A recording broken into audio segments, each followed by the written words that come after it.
Right now, Britain's most powerful warship since World War II is stuck in port, broken. This is HMS Queen Elizabeth, Britain's $4 billion dream aircraft carrier, the biggest and most expensive warship the country has built in an entire century. Longer than 3 football fields, weighing 65,000 tons, which is as heavy as 5,000 double-decker buses, and capable of carrying 40 stealth jets, this carrier is supposed to be the pride of the Royal Navy. However, in 2024, when NATO conducted its largest military exercise since the Cold War, involving 50 warships and 80,000 troops in response to Russia's threats, Britain's flagship was unable to sail. Why was this? That's because its propeller shaft malfunctioned, forcing the entire mission's cancellation. This wasn't a one-off either or a freak accident. In August of 2022, Elizabeth's sister ship, the HMS Prince of Wales, suffered the same shaft coupling failure, leaving her dead in the water off of the Isle of Wight for 9 months. The repairs cost around £25 million, but that's only the start of the breakdown saga. Prince of Wales, in its first year, was hit by 2 engine room floods in 2020 alone, caused by bursting pipes and flooding fire mains. The story of Britain's carrier nightmares doesn't start with the broken propeller. It actually began in 1998. The Cold War was over and Britain felt secure. Tony Blair's government saw a chance to restore the Royal Navy's glory. This government would soon announce plans to build 2 supercarriers, HMS Queen Elizabeth and HMS Prince of Wales, calling these supercarriers the future of British power for the next 50 years. Their dream was to project strength worldwide with floating fortresses carrying cutting-edge jets. To launch these jets, there were 2 popular options at the time.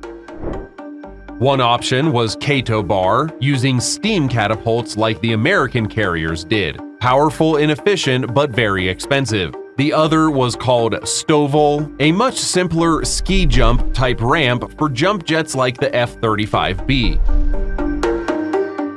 However, for 4 years, their government waffled. First, they picked Stovall. Then, they switched to Cato Bar. Then, back to Stovall. This flip-flopping alone wasted £2 billion and 4 critical years of development, all before a single piece of steel was even cut. Then came the construction chaos. In order to help spread jobs across the UK, the ship was built in 6 different shipyards. Transporting these sections became an epic fiasco.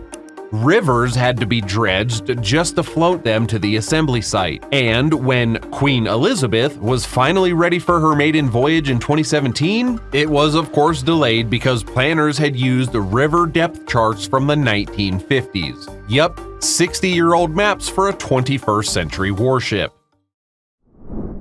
But the real warning signs started to appear at sea. During early trials, engineers discovered that Queen Elizabeth's propeller shafts, these gigantic metal rods spinning 33-ton propellers, were dangerously sensitive. A misalignment of just millimeters could cripple the entire ship. By 2022, the curse haunting Britain's carriers struck again. HMS Prince of Wales, the sister ship of Queen Elizabeth, suffered an embarrassing failure just 1 day after setting sail for a high-profile mission to the United States. A critical part of the propeller shaft, being the coupling, had snapped, leaving the 65,000-ton warship dead in the water off of England's Isle of Wight. Divers discovered the problem. A massive 33-ton propeller, weighing as much as 30 family cars, had been misaligned during installation. Repairs took 9 months from there and cost millions. The Royal Navy insisted that this was a one-off. They even inspected Queen Elizabeth's propellers and declared them fine. But in February of 2024, history repeated. Days before leading NATO's largest exercise since the Cold War, HMS Queen Elizabeth failed the same exact test. Routine checks soon revealed that her starboard propeller shaft coupling was damaged. The mission was canceled instantly. NATO commanders scrambled, and the Prince of Wales, fresh out of repairs, had to replace her. Of course, it turns out the problem was in the design. Each propeller shaft was so enormous that it had to be built in 3 separate sections, bolted together like a giant metal puzzle. If those sections were off by even mere millimeters, the stress would crack the couplings, and both carriers had this exact same flaw. And unfortunately, the misery didn't stop at the propellers. Sailors nicknamed Queen Elizabeth HMS Boiling Point when the ship's hot water system failed for 170 days straight. Imagine 600 crew members taking ice-cold showers for half a year during winter while at sea. In 2019, seawater burst into the engine room, rising neck-high within minutes. Electrical systems, of course, short-circuited in the saltwater. That same year, a fire even erupted during repairs. The most jaw-dropping failure to come would be in 2021. A $120 million stealth jet plunged into the Mediterranean seconds after takeoff. The reason for this failure was that a crew member forgot to remove a plastic dust cover from its engine, turning the world's most advanced fighter into scrap metal on the ocean floor. Even if these carriers could sail flawlessly, a darker question now haunted them. Were they already obsolete? Russia openly mocked Queen Elizabeth as a large convenient target. Ukraine had proven that 200,000 pounds worth of sea drones could sink billion-pound warships. Each carrier needed a fleet of destroyers for protection, but the Royal Navy had only 6 for both ships, out of which only 2 are currently operational.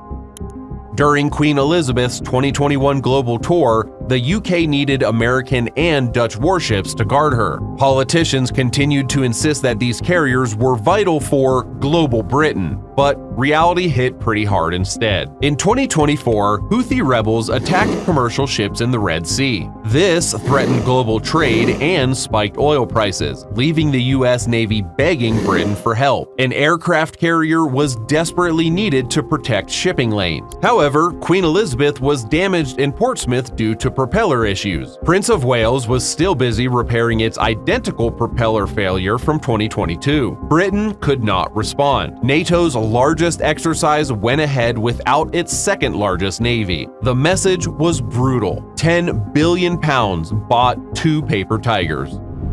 So, where does this leave Britain? The cruel irony is that these carriers arrived just as warfare changed forever. Russia now yields hypersonic missiles that no carrier in the world can even stop. The US Navy is already shifting to smaller AI-controlled drone carriers as well. Yet, Britain's giants burn 1 million pounds in fuel per week when they actually do sail. Queen Elizabeth might sail again in 2025 after her repairs, but Russia's missiles will simply be faster, China's drone swarms will be smarter, and the British taxpayers who paid 10 billion pounds for this have already spoken. In 2024, a major poll found that 46% of people believe that the carriers were poor value for money. Only 18% called them worthwhile.